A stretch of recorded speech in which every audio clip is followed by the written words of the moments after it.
Artigo 226 e 227 da Constituição Federal. Nós vamos falar agora da família, da criança, do adolescente, do jovem e do idoso. A família, base da sociedade, tem especial proteção do Estado.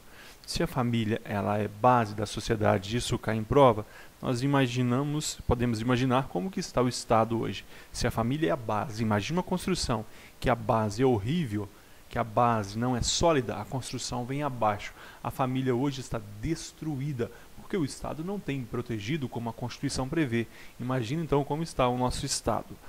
Mas, para a prova, a família base da sociedade tem especial proteção do Estado. O casamento é civil e gratuita a sua celebração. O casamento é civil, mas gratuita? Peraí, quando eu casei, eu paguei uma taxa.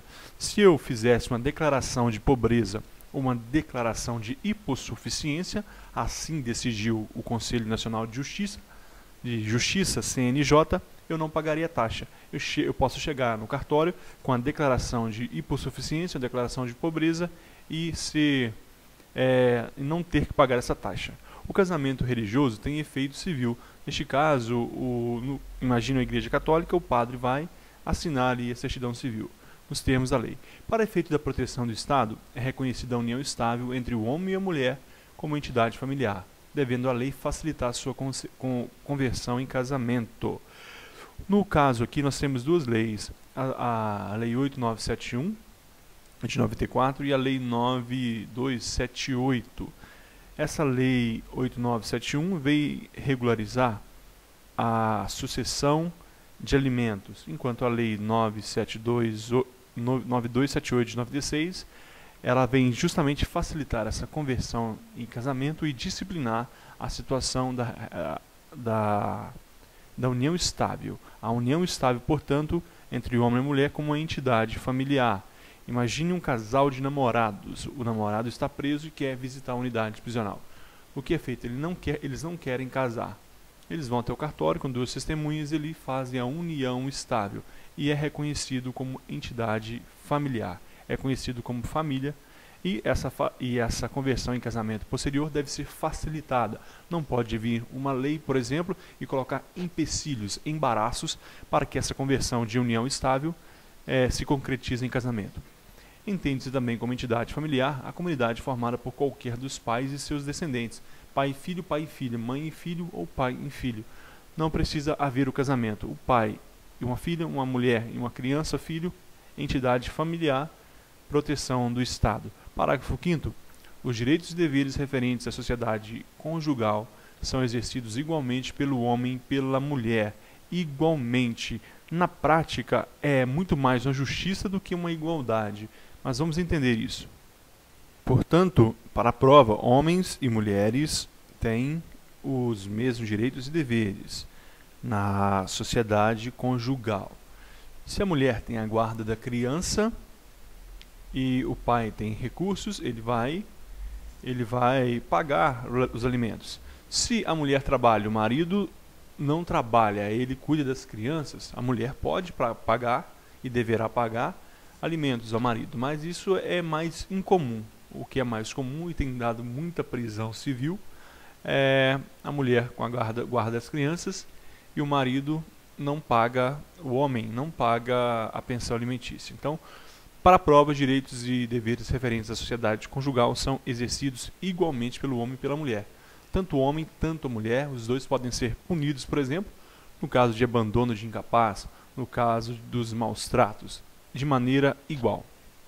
Vamos continuar. Parágrafo 5º. O parágrafo 6º vem dizer que o casamento civil pode ser dissolvido pelo divórcio. Redação de 2010. Foi emenda constitucional convertida, 66, que foi trazida para a Constituição, né? Casamento civil pode ser dissolvido pelo divórcio. Veja como era a antiga redação antes da emenda 66. Era assim, vamos colar aqui. Observe, olha. O casamento civil pode ser dissolvido pelo divórcio após prévia separação judicial por mais de um ano, nos casos expressos em lei, ou comprovada separação de fato por mais de 2 anos. Então, para o divórcio, havia um embaraço, havia um empecilho, era mais difícil. Agora, com essa emenda de 66, se tornou mais fácil. O casamento civil pode ser dissolvido pelo divórcio.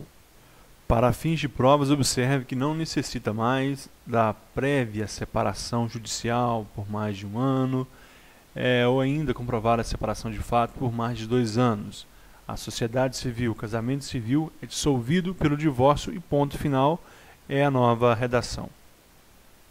É lógico que diante da recusa de um dos cônjuges e outros casos de filhos, onde houver filhos, então neste caso vai sim diante da autoridade judicial.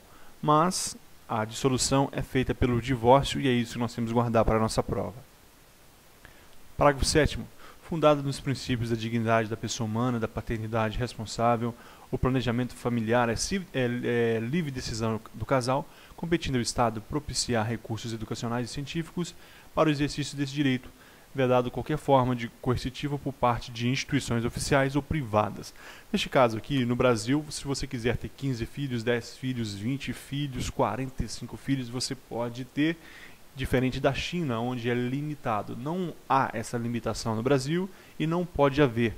O que a Constituição traz? O Estado deve propiciar recursos educacionais e científicos para o exercício desse direito. Educacionais, alertar quanto aos riscos de gravidez indesejada, muito feito pelos agentes de saúde do PSF, e ainda proporcionar, através de recursos tecnológicos, para que todos, a sociedade possa exercer esse direito. Parágrafo 8º.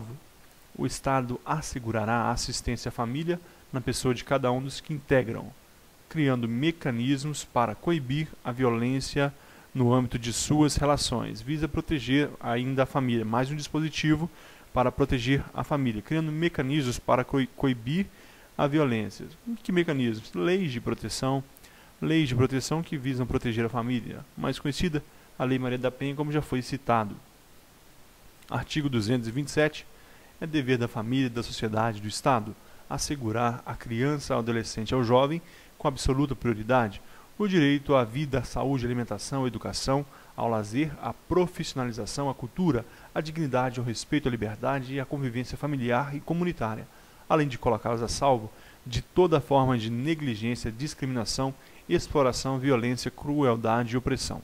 Se cair qualquer questão dessa na prova, a respeito deste caput do artigo 27, é muito pouco provável de que alguém erre. Então, porque é dever da família, sociedade e Estado. Aqui pode até ter uma questão. Família, sociedade e Estado é o tripé. A família, a sociedade e o Estado são corresponsáveis por segurar a criança, ao adolescente, ao jovem. Observe que o artigo 226 vem incluído ali no título a expressão jovem, com absoluta prioridade o direito aqui. Saúde, eles têm prioridade no direito à vida, prioridade à saúde, à alimentação, à educação, ao lazer e à profissionalização. Então, eles têm direito, eles têm absoluta prioridade. Grife aí, absoluta prioridade, texto trazido pela Constituição, vida, saúde, alimentação, educação, lazer, profissionalização. Ainda cultura, ainda a dignidade. Observe que os estudantes eles têm facilidades para acesso à cultura, à liberdade e à convivência familiar e comunitária. E deve ser colocado a salvo de toda forma de negligência. Não é imprudência nem imperícia. A palavra aqui trazida foi negligência, o não fazer. Ele deve estar a salvo do não fazer do Estado, da omissão do Estado. Portanto, o Estado deve fazer, o Estado tem que implementar recursos para proporcionar isso que foi trazido pela Constituição: discriminação, salvo de discriminação, exploração, violência, crueldade e opressão. Lembramos que é vedado o trabalho infantil, é dever do Estado proporcionar o ensino básico, ensino fundamental, médio. Parágrafo 1º. O Estado promoverá programas de assistência integral à saúde da criança, do adolescente e do jovem, admitida a participação de entidades não governamentais, mediante políticas específicas e obedecendo aos seguintes preceitos. Primeiramente, o Estado vai promover de assistência integral à saúde da criança, do adolescente e do jovem. Integral. No caso da criança, desde daquela consulta ao pediatra até a cirurgia mais complexa, é dever do Estado. Muitas pessoas vão ao judiciário porque vão até uma prefeitura, principalmente dos municípios menores, e não conseguem, por exemplo, lá eles falam que não, essa cirurgia aqui o SUS não faz. Eles vão até o judiciário e o judiciário faz com que o Sistema Único de Saúde pague aquela cirurgia, porque a Constituição garante de maneira integral, desde a primeira consulta até aquela consulta simples com o pediatra, até mesmo aquela cirurgia mais complexa, admitida a participação de entidades não governamentais mediante políticas específicas e obedecendo aos seguintes preceitos. Quais preceitos? A aplicação de percentual dos recursos públicos destinados à saúde e na assistência materno-infantil. Portanto, este programa de assistência integral à criança, adolescente e jovem, ele pode ter participação da entidade não governamental. Este programa de assistência integral, ele deve ter esses preceitos, então, aplicação de percentual.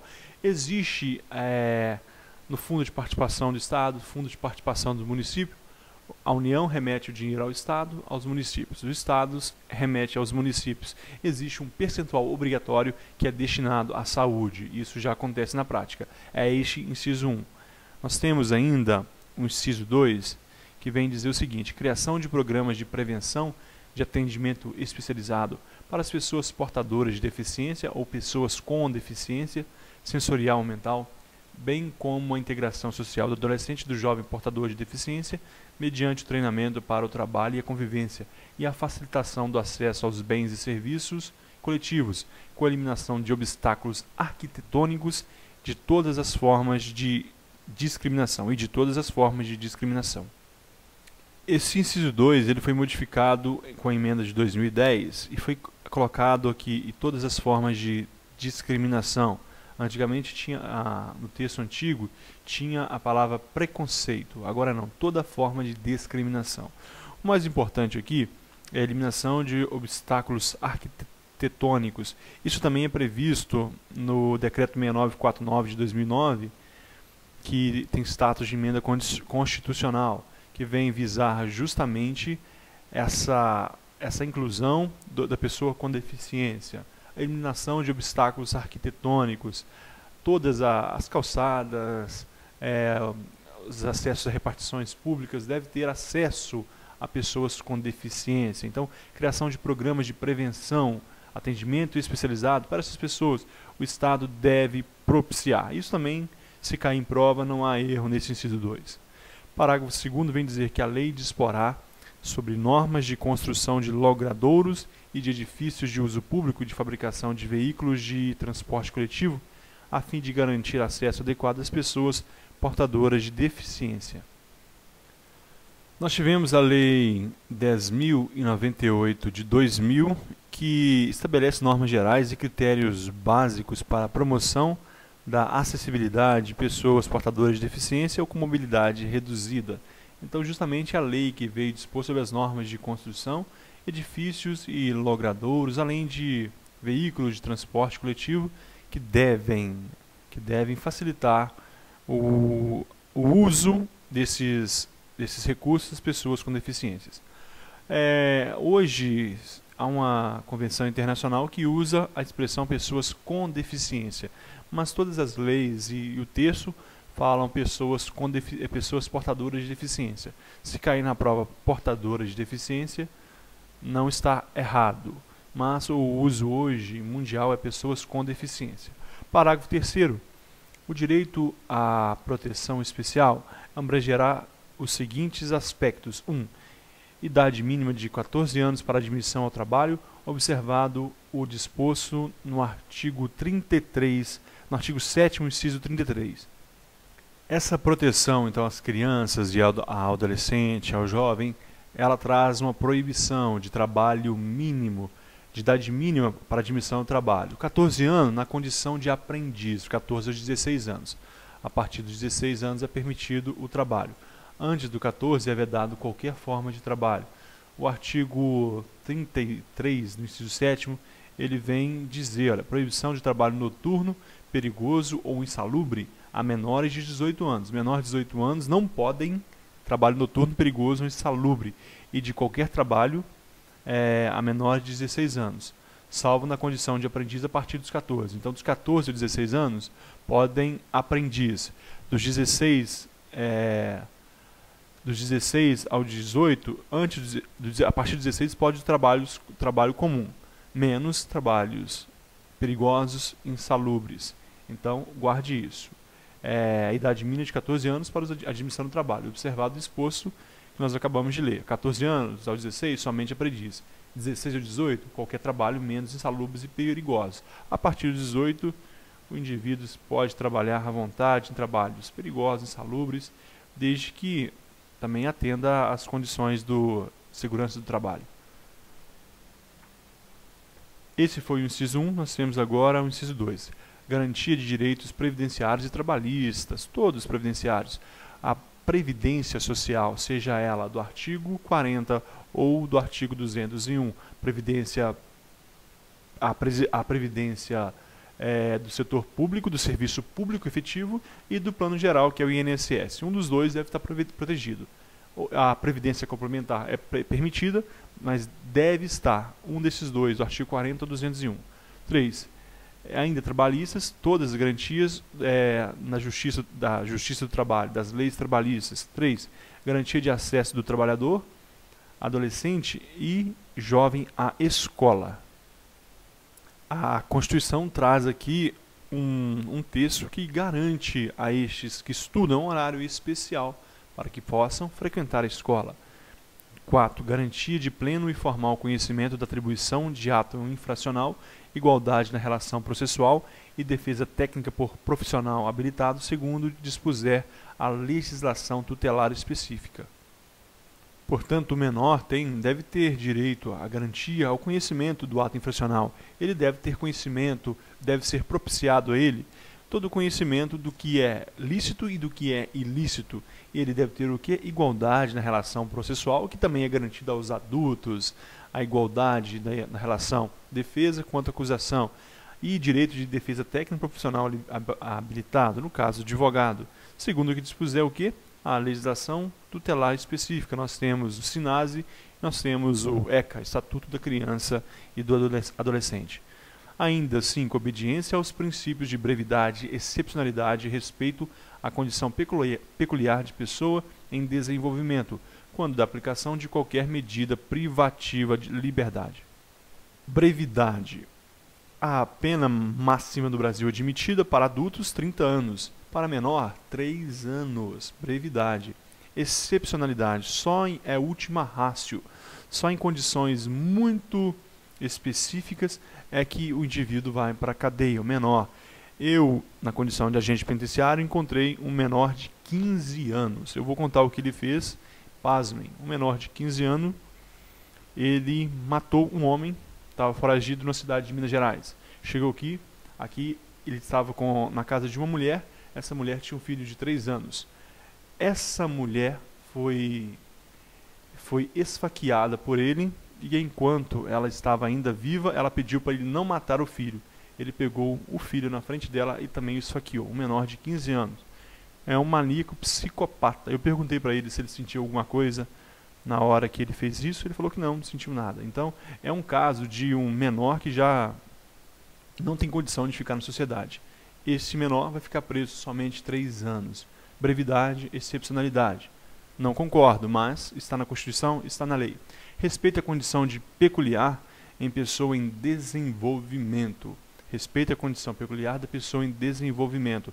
Ele é um indivíduo que está em envolvimento, segundo a Constituição, ele vai ser respeitado por isso nessa condição.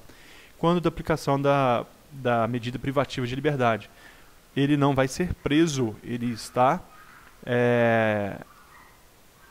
em internação, ele é um menor infrator, ele não é um criminoso, é um menor infrator.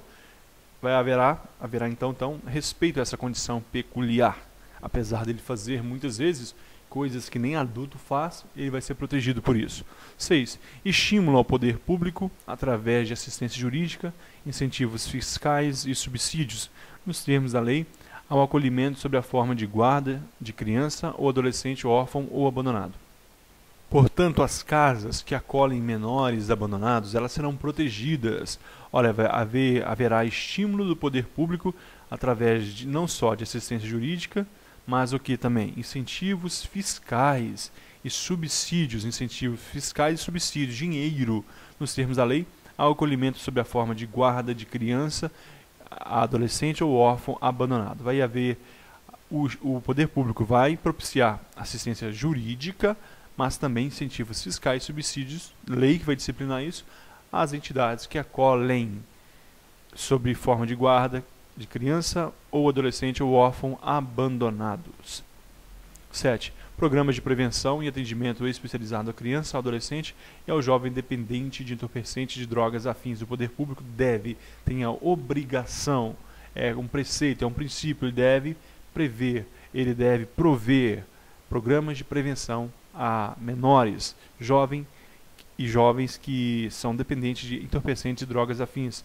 Parágrafo 4º. A lei punirá severamente o abuso, a violência e a exploração sexual da criança e do adolescente. Então, portanto, existem leis que protegem. Nós vamos guardar a letra da lei aqui e nós vamos fazer uma crítica. Olha, lei punirá severamente. O texto da Constituição trouxe esse aspecto subjetivo. Olha, lei punirá severamente. Agora, leia isso aqui, olha. Ouça o que eu vou dizer. Produzir, reproduzir, dirigir, fotografar, filmar, cena de sexo explícito ou pornográfica envolvendo criança ou adolescente. 4 a 8 anos. Pena de reclusão de 4 a 8 anos. Onde está severamente? Não é severo, é uma piada. Então, o que a gente vai fazer? A lei decorar isso aqui para a gente acertar na prova e ser feliz na vida. Mas, na prática, é uma piada. A lei punirá severamente o abuso, a violência e a exploração sexual da criança e do adolescente. A Constituição trouxe um preceito, mas a lei não acompanhou. Parágrafo 5º. A adoção será assistida pelo poder público na forma da lei, que estabelecerá casos e condições de sua efetivação por parte de estrangeiros. Pessoal, a lei ela diz que a preferência para a adoção será para brasileiros. Estrangeiros podem, mas há um processo muito mais demorado, que dura às vezes anos, para que o estrangeiro consiga adotar um brasileiro. É permitido? Sim. Ela será acompanhada pelo poder público, guarde isso, ela será assistida pelo poder público, será acompanhada quando se tratar de estrangeiros. A preferência é para os brasileiros no caso de adoção. Parágrafo 6º. Os filhos, havidos ou não da relação do casamento ou por adoção, terão os mesmos direitos e qualificações, proibidas quaisquer designações discriminatórias relativas à filiação. Filhos adotivos têm os mesmos direitos civis dos filhos nascidos dentro do casamento. Não pode haver discriminação, por exemplo, na parte da herança ou outros aspectos. É proibido pela Constituição. Parágrafo 7º. No atendimento dos direitos da criança e do adolescente, levar-se-á em consideração o disposto no artigo 204, que diz: as ações governamentais na área de assistência social serão realizadas com recursos do orçamento da Seguridade Social, previsto no artigo 195, além de outras fontes. Então, nos direitos da criança e do adolescente, levar-se-á em consideração isso, portanto, essas ações receberão recursos do orçamento da Seguridade Social. Existe o orçamento que é da União, do Estado e do município. Esse orçamento, essa lei orçamentária anual, ela está subdividida em 3 orçamentos. O orçamento da União, no caso da União, orçamento das empresas e orçamento da Seguridade Social. Esse recurso, portanto, vai ser da Seguridade Social, vai ser destinado, portanto, a esses programas de proteção de direitos da criança e do adolescente. Parágrafo 8º. A lei estabelecerá o Estatuto da Juventude, destinado a regular os direitos dos jovens. Esse estatuto é a Lei 12.852 de 2013. Lei 12.852, de 5 de agosto de 2013. Ele constitui o Estatuto da Juventude e dispõe sobre os direitos dos jovens, princípios e diretrizes das políticas da juventude e o Sistema Nacional de Juventude. Enquanto o inciso 2 fala do Plano Nacional de Juventude de duração decenal. Aqueles planos, nós já falamos de 2 deles nessa Constituição. Vai durar 10 anos e vai visar articular das várias esferas do poder público para a execução das políticas públicas voltadas ao jovem. Também não há aqui incidência em prova. Apenas lembrar que essa lei 12.852 é de 2013, é recente, 12.852, se você quiser pesquisar. Ela é de 2013, recente, tem o Estatuto da Juventude. Terminamos aqui esse vídeo. O próximo será um vídeo muito pequeno, pequeníssimo, apenas com o artigo 228 e 229, para a gente encerrar esse assunto. Até a próxima.